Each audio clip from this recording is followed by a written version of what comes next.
Plants are here for us to evolve to a higher state of consciousness and leave behind the old ego state of fear, control, violence, and pride. Throughout the ages, humans have been divinely guided to different plants for their healing properties, whether it's physical, emotional, or spiritual healing. Nowadays, people in the West are rediscovering these ancient ways of healing and evolving as they go into the spiritual path and discover just how much trauma has accumulated in their ancestry, which has been passed down to them.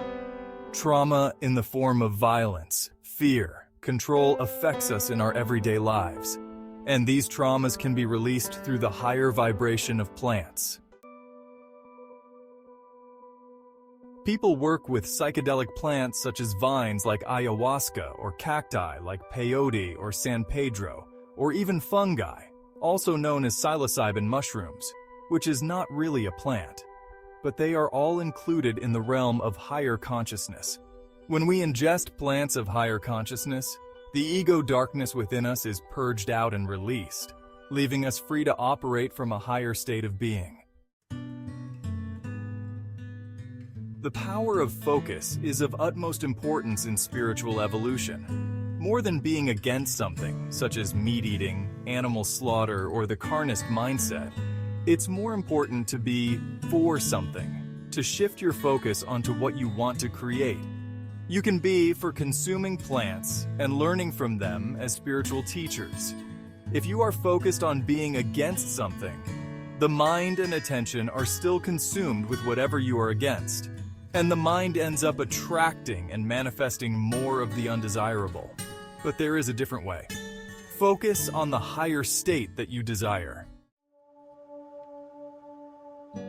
Plants and animals operate differently when seen from a spiritual perspective. Some people say that plants feel pain. Their experience of pain is not entirely clear, but they certainly don't struggle to run away in aversion to being killed. Animals are just like us in their will to survive and so many other behaviors. But plants are different.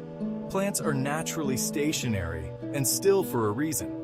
In many ways, they are spiritually more evolved than us. Plants can be seen as masters and saints and spiritual teachers in disguise. Just look at them. They are incredibly still and quiet. A human practicing meditation would wish they could be as still and peaceful as a tree. The way trees drop their fruit to the ground show us that plants want us to consume them. They are freely giving of themselves to us to teach us their wisdom.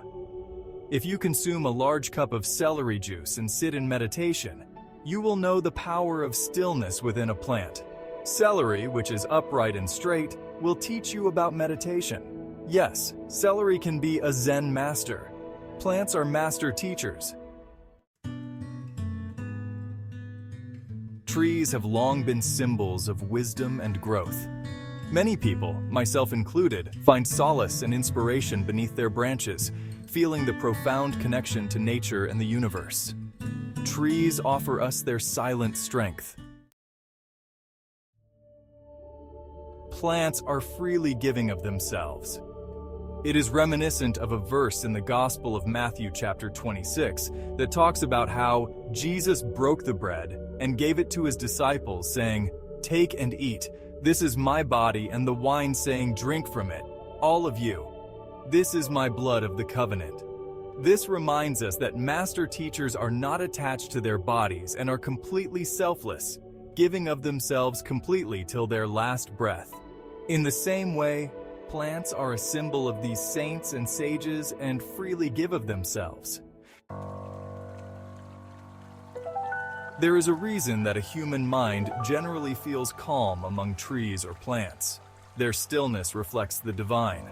Buddha would show a single flower to his disciples, and they would become enlightened to their divine nature. Plants have such an effect on our mind, to attune us to something higher. So, this message is about focusing on something higher and not looking back to the old paradigm. Plants are essentially enlightened beings among us, the silent teachers of enlightenment. If you have a goal or vision, it's helpful to surround yourself with friends who have achieved what you seek. So why not be surrounded by plants, from inside and out?